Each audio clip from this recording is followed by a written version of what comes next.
ಡಾಕ್ಟ್ರೇ ಸಿಸೇರಿಯನ್ ಆಗಿದೆ, ಈಗ ನೆಕ್ಸ್ಟ್ ಪ್ರೆಗ್ನೆನ್ಸಿನಲ್ಲಿ ನನಗೆ ಪ್ರಾಬ್ಲಮ್ ಆಗುತ್ತಾ? ಈ ಪ್ರಶ್ನೆ ಸುಮಾರು ಜನ ಕೇಳ್ತಾರೆ. ಬನ್ನಿ ಇವತ್ತು ಇದರ ಬಗ್ಗೆ ಮಾತಾಡೋಣ. ನಮಸ್ಕಾರ, ನಾನು doctor Sneha Shetty, clinical director, chief fertility specialist, laparoscopic surgeon ಮತ್ತು ಗೈನಕಾಲಜಿಸ್ಟ್, ವೃಕ್ಷ್ ಫರ್ಟಿಲಿಟಿ ಬೆಂಗಳೂರು ಇಂದ. ಒಂದ್ಸಲ ಸಿಸೇರಿಯನ್ ಸೆಕ್ಷನ್ ಆಗಿದೆ ಅಂದರೆ ನೆಕ್ಸ್ಟ್ ಪ್ರೆಗ್ನೆನ್ಸಿ ಬರಲಿಕ್ಕೆ ಕಷ್ಟ ಆಗುತ್ತೆ, ಇಲ್ಲ ಪ್ರೆಗ್ನೆನ್ಸಿ ಬಂದರೆ ಪ್ರೆಗ್ನೆನ್ಸಿ ಕಷ್ಟ ಇರುತ್ತೆ, ಇಲ್ಲ ನೆಕ್ಸ್ಟ್ ಪ್ರೆಗ್ನೆನ್ಸಿನೂ ಡೆಫಿನೆಟ್ಲಿ ಸಿಸೇರಿಯನ್ನೇ ಇರುತ್ತೆ. ಈ ಥರ ಏನೂ ಇಲ್ಲ. ಫಸ್ಟ್ ಸಿಸೇರಿಯನ್ ಯಾಕೆ ಮಾಡಿದ್ದಾರೆ? ನಿಮ್ಮ ಹೆಲ್ತ್ ಏನಾದ್ರು BP ಇಶ್ಯೂಸ್ ಆ ಥರ ಏನಾದ್ರು ಪ್ರಾಬ್ಲಮ್ ಇತ್ತಾ?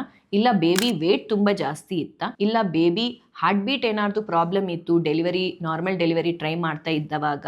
ಇಲ್ಲ ಬೇಬಿ ಏನಾದ್ರು ಅಕ್ಕಪಕ್ಕ ನೀರಿನಲ್ಲಿ ಏನಾದ್ರು ಮೋಷನ್ ಪಾಸ್ ಮಾಡಿದ್ದೆ ಅದಕ್ಕೋಸ್ಕರ ಅಂತ ಹೇಳಿದಾರ?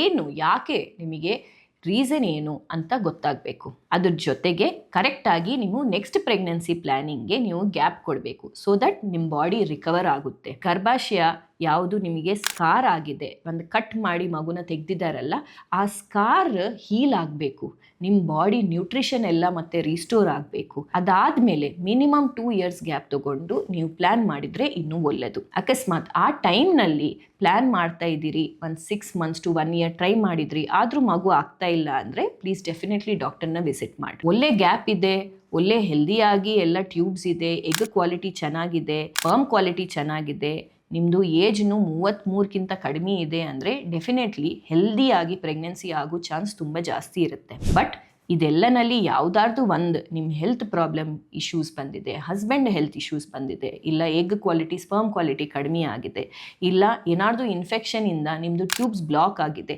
ಯಾವುದೋ ಒಂದು ರೀತಿ ಕಾರಣದಿಂದ ನಿಮ್ಮದು ಪ್ರಾಬ್ಲಮ್ ಆಗ್ತಾ ಇದೆ ಮಗು ಆಗಲಿಕ್ಕೆ ಅಂದರೆ ಅದರಿಂದ ನಿಮಗೆ ಸೆಕೆಂಡ್ ಬೇಬಿ ಆಗಲಿಕ್ಕೆ ಪ್ರಾಬ್ಲಮ್ ಆಗ್ಬೋದು. ಇದನ್ನು ಸೆಕೆಂಡ್ರಿ ಇನ್ಫರ್ಟಿಲಿಟಿ ಅಂತ ಕರಿತೀವಿ. ಎರಡನೇದು, ಮತ್ತೆ ಸಿಸೇರಿಯನ್ ಆಗುತ್ತಾ ಡಾಕ್ಟರ್ ಅಂದರೆ ಇಲ್ಲ.